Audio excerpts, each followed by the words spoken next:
கர்ம பலனை கொடுக்கக்கூடிய கிரகமாக சனி சுக்கிரன் ஒரு நியூட்ரலான ஒரு அமைப்பும், குரு சூரியன் நல்ல அமைப்பும், சந்திரன் பார்த்தீங்கன்னா வீடு வண்டி வாகனம் அது மாதிரி விஷயத்தை கொடுக்கக்கூடிய ஒரு கர்ம பலனை கொடுக்கக்கூடிய ஒரு கிரகமாக வருது. சந்திர திசை வந்தாவே வீட்டு விஷயங்கள், அம்மா விஷயங்கள், தாயார் விஷயங்கள், கார் வண்டி வாகன விஷயங்கள், ஏதோ ஒன்று நடக்க போகுது, ஏதோ ஒன்று டெவலப் பண்ண போறீங்க. அது நல்லா இருக்கும் பொழுது நல்ல டெவலப்மெண்ட்டும், அது நல்லா இல்லாதப்போ சில பாதிப்புகளும் வரப்போகுதுங்கிற மாதிரி நம்ம தெரிஞ்சுக்கலாம். அதே மாதிரி மற்ற ராஜ கிரகங்கள் குருவும் சூரியன் எப்படி இருக்கும் பார்த்துட்டோம். புதன் எந்த ஒரு பாதிப்பை கொடுக்கும் பார்த்துட்டோம். செவ்வாய் பார்த்தீங்கன்னா லக்னாதிபதியும் வராரு, அட்டமாதிபதியும் வராரு. ஸோ நன்மையை கொடுப்பவனும் அவனை, கெடுப்பதும் அவனைங்கிற மாதிரி வராரு. ஸோ அப்படிங்கிறப்போ கொஞ்சம் கேர்ஃபுல்லாக இருக்கணும்.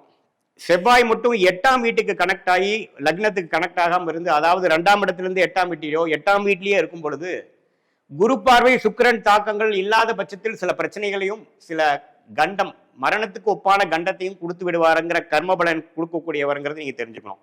ஸோ செவ்வாய்ங்கிறது 2 விஷயத்தையும் குறிக்கக்கூடிய அமைப்பாக இருக்கிறது.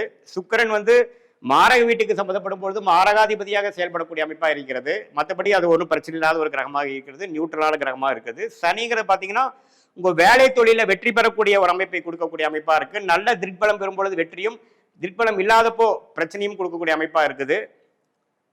புதன் பார்த்தீங்கன்னா நல்ல அமைப்பில் இருக்கும் பொழுது விசித்திரமான முறையில் நன்மையும், பிரச்சனைக்குரிய ஒரு பாவத்துவமா இருக்கும் பொழுது பிரச்சனைக்குரிய வம்பு வழக்கு, கடன், நோய், எதிரியம்பு அது மாதிரி கொடுக்கக்கூடிய அமைப்பும் இருக்குதுங்கிறத நம்ம தெரிஞ்சுக்கணும்.